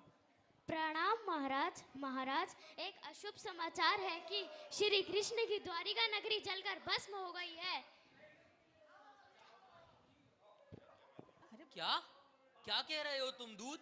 श्री कृष्ण की द्वारिका नगरी, स्वयं देवों द्वारा रचाई गई नगरी नष्ट हो गई है? हाँ महाराज, और सारे देव का नाश भी हो गया है। ये असत्य है, ये असत्य है। नहीं महाराज, ये सत्य है। श्री कृष्ण की द्वारिका नगरी भस्म हो गई, यह जान पांडव बहुत ही दुखी हुए। अब उनका मन अपने राजकाज में नहीं लगता था, हमेशा उदास रहते थे। और तब उन्होंने आपस में विचार विमर्श किया। भाइयों, जब देवों द्वारा रचाई गई द्वारिका नगरी भी नष्ट हो गई तो हमारा क्या होगा? राज्य के लिए हमने अपने भाइयों की हत्या कर दी और इनमें कितने सारे निर्दोष प्राणी भी मारे गए। हाँ भाई, ठीक कह रहे हो। तो फिर भ्राताश्री, अब हमें क्या करना चाहिए? प्रिय नकुल, अब यह भोग विलास बहुत हुआ।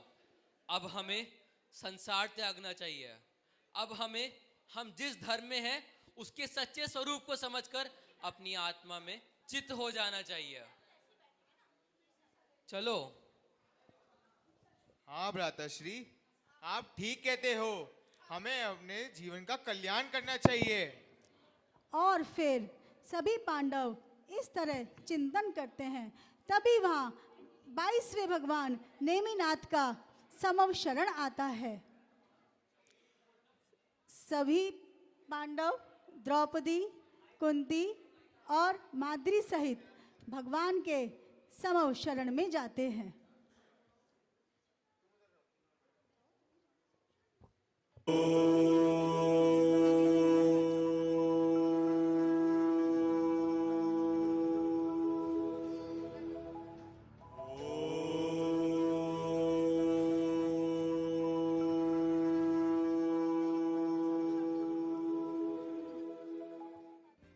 धम्मो दया विशुद्धो, धर्म दयामय है। सम्यक दर्शन जैन दर्शन का मूल है। सम्यक ज्ञान का मूल सम्यक दर्शन, सम्यक चारित्र का मूल सम्यक दर्शन। इस सम्यक दर्शन को प्राप्त किए बिना हमारा कल्याण कभी नहीं हो सकता। सम्यक दर्शन नहीं है और हम चारित्र की ओर बढ़ गए। सम्यक दर्शन नहीं है, ज्ञानार्जन की ओर बढ़ गए। सम्यक दर्शन नहीं है, तप की ओर बढ़ गए। सम्यक दर्शन नहीं है, हम मासोपवासी भी बन गए। तो सम्यक दर्शन के अभाव में कभी भी आत्मा का कल्याण नहीं होता, बल्कि वह ज्ञान, वह चारित्र, वह तप संसार के लिए कारण बनता है। वह कभी भी चतुर्गति से मुक्त होकर के निर्वाण को प्राप्त करने की क्षमता नहीं रखता है। और इस प्रकार भगवान की दिव्य ध्वनि सुन सभी पांडवों को वैराग्य हो जाता है। वो जिन दीक्षा लेने के लिए तत्पर हो जाते हैं और उधर सुभद्रा, द्रौपदी और कुंती भी राजुलमती माता जी से जिन दीक्षा ले लेती हैं और आरिका बन जाती हैं। पांडव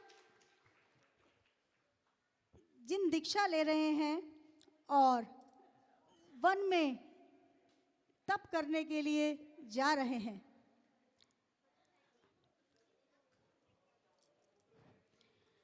जीवन के किसी भी क्षण में वैराग्य उमड़ सकता है।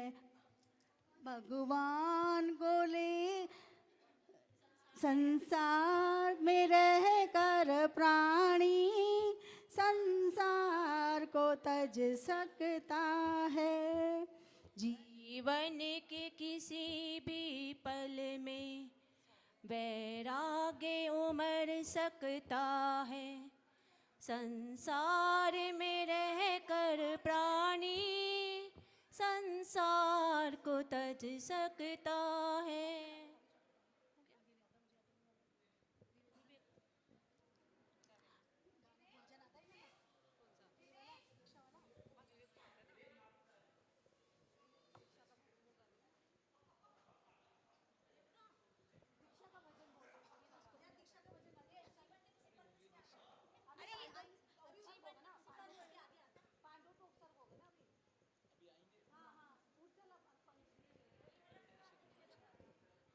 जीवन के किसी भी क्षण में वैराग्य उमड़ सकता है। संसार में रह कर प्राणी संसार को तज सकता है। जीवन के किसी भी क्षण में वैराग्य उमड़ सकता है। संसार में रह कर प्राणी संसार को तज सकता है। देखिए, अब सभी लोग ध्यान देंगे। कल का कार्यक्रम 14 तारीख को श्री दिगंबर जैन बड़ा छोटा मंदिर कूचा सेठ में धार्मिक तंबोला, और 15 तारीख को श्री दिगंबर जैन नया मंदिर जी में सुबह 10 लक्षण महामंडल विधान, उसके पश्चात श्री जी की शोभा यात्रा, और शाम को वारीशेन मुनि की कथा। 15 तारीख संडे को सभी लोग ध्यान रखेंगे, वारीशेन मुनि राज की कथा। सब लोग अधिक से, हाँ अभी कार्यक्रम शेष है, 2 मिनट का कार्यक्रम शेष है। हाँ साधु ही इतने सद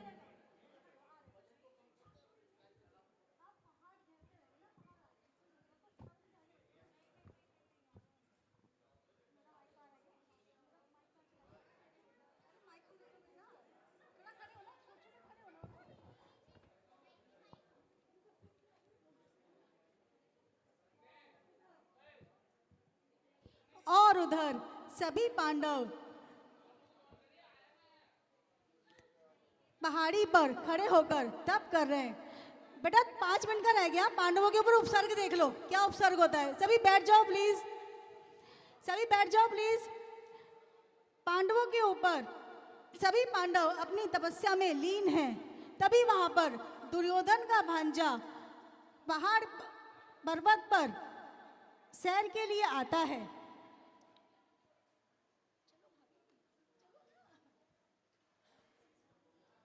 और वह पांडवों को देखता है।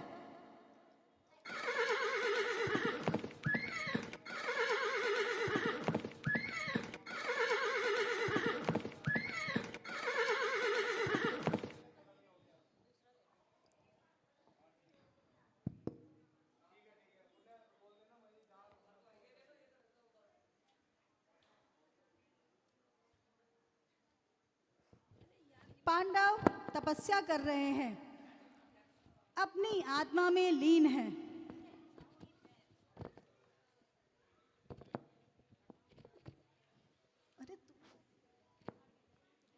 अरे ये कौन है? मेरे मामा का इन्होंने सारा वंश खराब कर दिया है। आज मैं इनको मजा चखा के रहूंगा। कितने कपटी हैं ये लोग। इन्होंने सारा का सारा वंश खराब कर दिया है मेरे मामा का। आज मैं इनसे बदला ही लेके रहूंगा। और फिर सैनिक, गरम करके लाओ इतना इनके लिए कि इनके ऊपर पहना के इनको समझ में आ जाएगा कि कैसे मामा का मेरा इनसे बदला लिया जाएगा। और फिर गुस्से में भांजे ने गरम करके गहने मंगवाए और वो सभी गहने उन्होंने उस तपस्या करते समय पांडवों पर पहना दिए। वो गरम गरम गहने पांडवों पर पहनाए जा रहे हैं, परंतु वो बिल्कुल निराकुल अपनी तपस्या में लीन है। कोई भी पांडव कुछ भी नहीं कर रहा, सब इस भावना में लीन है। यह शरीर नश्वर है, संसार असार है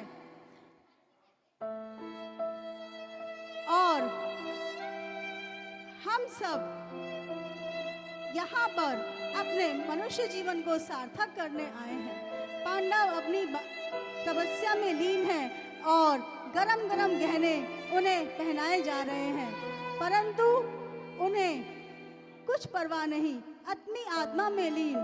हम सबको थोड़ा सा गरम लगता है तो हम कितना हमारे जलन होती है, परंतु वो पांडव उस गर्मी को बहुत ही आसानी से सहन कर रहे हैं। किसी को कुछ कष्ट नहीं हो रहा, अपने शरीर को तपा रहे हैं, अपने कर्मों का नाश कर रहे हैं। सभी पांडव शांत हैं, अपनी आत्मा में लीन है। आत्मा तो अजर है, अमर है, इसे कोई नहीं मार सकता, ना इसे कोई चुरा सकता है, ना मार सकता है, ना ये पानी में डूब सकती है। यही सब चिंतन में लीन है। क्या उपसर्ग हो रहा है कुछ नहीं पता, और इतना उपसर्ग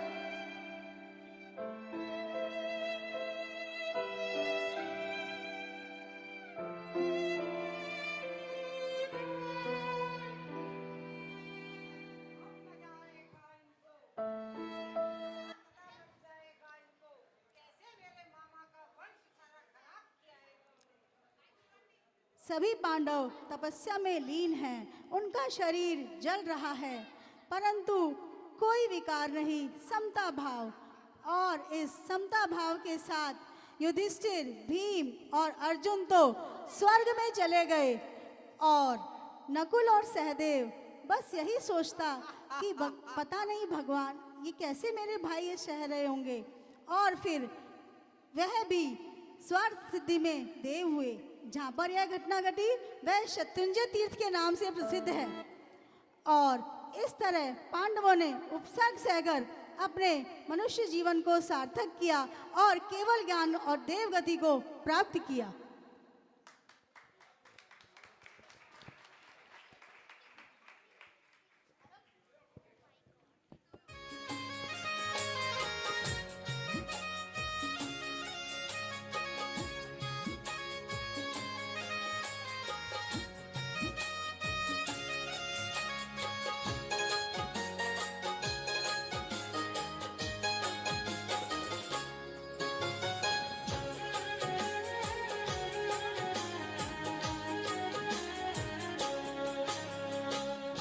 अर्जुनवा भीम जिनके बल का ना पार था। अर्जुनवा भीम जिनके बल का ना पार था। आत्म उन्नति के कारण, आत्म उन्नति के कारण अग्नि में जलते देखे। आत्म उन्नति के कारण अग्नि में जलते देखे। मोक्ष के प्रेमी हमने कर्मों से लड़ते देखे। मखमल पर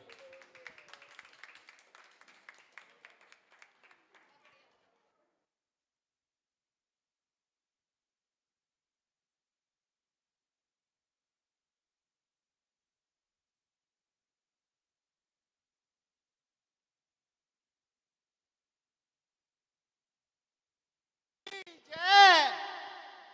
देखिए अभी आपको बच्चों को जिन्होंने पार्टिसिपेट करा है उनको इनाम दिया जाएगा।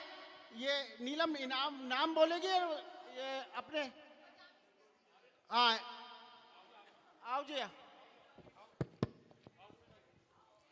सभी देखिए, बच्चे जिन्होंने पहले बच्चे participate आ किया है, जाएंगे, आ छोटे जाएं। बच्चे जिन छोटे बच्चों का पार्टिसिपेशन था वो नाम नीलम मैडम बोलेगी उनको इनाम दिया जाएगा। सार्थक, हितेश, हितेश, द्रव्या, नित्या, आन्या, टीशा, वो आ गई, उसको ले, वो रही नित्या आ गई।